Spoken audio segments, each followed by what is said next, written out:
Secretary Tillerson and the IQ. What were you trying to get at, sir? Did you undercut the Secretary of State today with the IQ comment? No, I didn't undercut anybody. I don't believe in undercutting people. He made a joke, nothing more than that.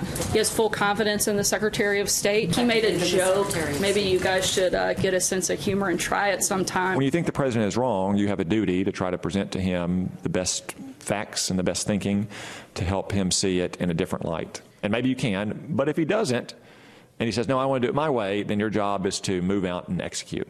And if you feel strongly enough, then you have to resign.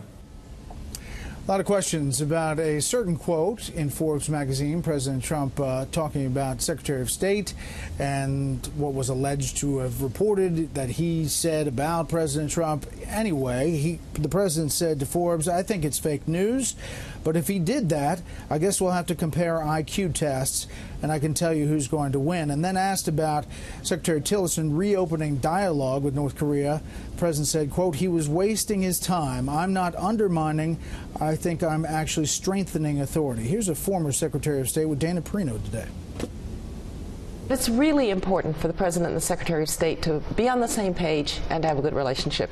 I have the impression that Rex Tillerson is going about his business. He's working hard on Ukraine. He's got a very good envoy in Kurt Volker who's trying to find a way to settle Ukraine.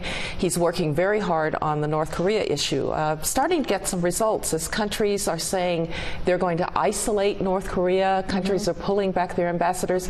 So sometimes in Washington, you know this as well as I do, sometimes there's a lot of strum and drang, but underneath things are going on. And I certainly, I know Rex Tillerson. He's a strong person. Condi Rice on the Daily Briefing with Dana Perino. Let's bring in our panel. Mara Liasson, national political correspondent of National Public Radio, joins me here at the White House. Back in the studio, we have Tom Bevan, Real Clear Politics co-founder and publisher, and Steve Hayes, editor-in-chief for the Weekly Standard. Okay, Mara, rift between the Secretary of State. They said they had lunch today and everybody was on time. This is extraordinary. The Secretary of State has not denied that he called the president a moron. But his spokesperson came out and said that... His spokesperson did, but he had several opportunities to do so himself, and he didn't do that. He's still on the job. The president tweeted at him that he shouldn't talk to North Korea. Was Rex Tillerson being insubordinate? Why didn't the president communicate that to him in the normal channels? You don't have to tell your Secretary of State what you want him to do via Twitter.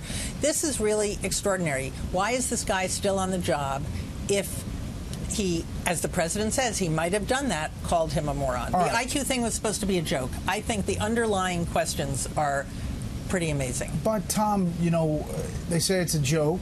They say he has full confidence. Are we just expected to believe that one day he's going to wake up and Secretary Tillerson's not going to be here? I don't know about that. I mean, Rex Tillerson is one of the sort of the big three of the Trump cabinet, right? Between Tillerson, Mattis, and John Kelly, these are his key players, and I don't think he wants to have any sort of breach with them and have to go through the process. I think that would cause a lot of issues for Trump publicly, on the Hill, in other places. So I do think it was a joke that he made, but again, Amara's right. This is something that we have never seen before play out in public, but it is sort of part of Trump's standard operating procedure that we've learned through the campaign and through the first 3 months of his administration. But again, Steve, he had lunch today with Secretary Mattis and Secretary Tillerson. They're getting ready to go to Asia, where Secretary Tillerson will accompany the president. I mean, what's happening here? Well, that's the good question. We weren't in the launch, so we don't know what was happening. But certainly, I think it's fair to say that there's a high level of dysfunction between the Trump White House, the president, and his top cabinet secretaries. I mean, there's no question. Now, the framing of the issue has been interesting. In the media, we've seen it reported again and again and again that Trump is undermining his Secretary of State. That mistakes who the president is here. He's the president. If the president wants the North Korea policy to be one of non-engagement, that's his right. And Tom Cotton is right. If Rex Tillerson doesn't agree with that, he either needs to execute the president's policy or he needs to step aside. If there's this under the radar disagreement between them is normal. What's not normal is seeing it burst out into the open in this way again and again and again. It's not just North Korea. Of course, it's Iran and the Iran deal certification and a number of other issues as well. Okay, one of the people who was standing up for Secretary Tillerson. And speaking out about President Trump is Republican Senator Bob Corker. The president tweeting about Corker today, saying the failing New York Times set little Bob Corker up by recording his conversation, was made to sound a fool. That's what I'm dealing with. Corker is heard on that audio with the New York Times saying that he knows he's being recorded. What about this, and does it affect the agenda at all? Well, it could. Bob Corker is the chairman of the Senate Foreign Relations Committee. He would be in charge of confirming anybody who replaces Rex Tillerson if Tillerson goes away. He'd also have a lot to do with any kind of Iran deal addendum, if that's what we're heading for. He's also on the Budget Committee. He has a lot to do with tax reform. All of those things are really important to the president. Why he'd pick a fight with somebody, we know that when he's insulted or feel he's insulted, he likes to hit back 10 times harder. I don't think that because of this spat in Twitter, Bob Corker would, in a fit of pique, not support the president's agenda. But it makes you wonder what the president thinks he's trying to accomplish. All right, here is Rush Limbaugh on this battle today. Bob Corker here has revealed exactly why none of the Trump agenda is ever going to get through this Senate. This, to me, confirms every instinct I've had that it's not the Democrats stopping Trump, it's the Republicans. They simply cannot abide an outsider coming in and taking over their turf, and in the process, they have to portray the outsider as a total dunderhead and a fool and an idiot. Tom. Well, look, this is something also that goes back to the campaign. Trump has sort of made his name by bashing the Republican establishment. He's certainly done that here while he's been in Washington.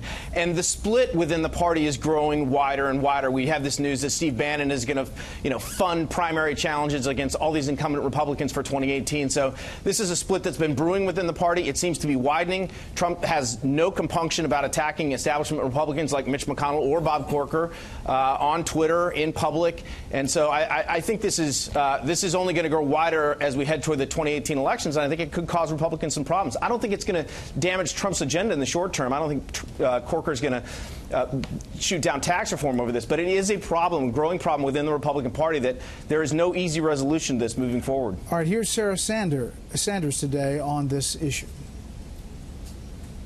Senator Corker worked with Nancy Pelosi and the Obama administration to pave the way for that legislation and basically rolled out the red carpet for the Iran deal. Do you stand by your statement that Bob Corker rolled out the red carpet for the Iran deal?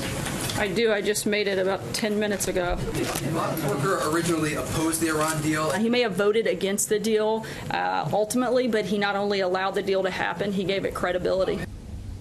Well, Steve, just to be clear, the Obama administration at the time was going to declare the Iran deal not a treaty, so they didn't even have to go to Congress. Bob Corker was against the Iran deal, but had this, that you had to get 60 votes to turn it down. The Republicans came 2 votes shy. So in essence, he was against the deal, but did set up the structure where Congress could weigh in. Fair? Yeah, he was for it and against it at the same time in some respects.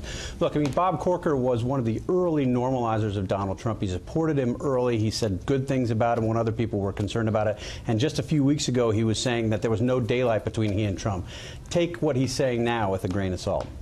All right, we'll follow all these battles because there are a lot of them. We're keeping track of it all.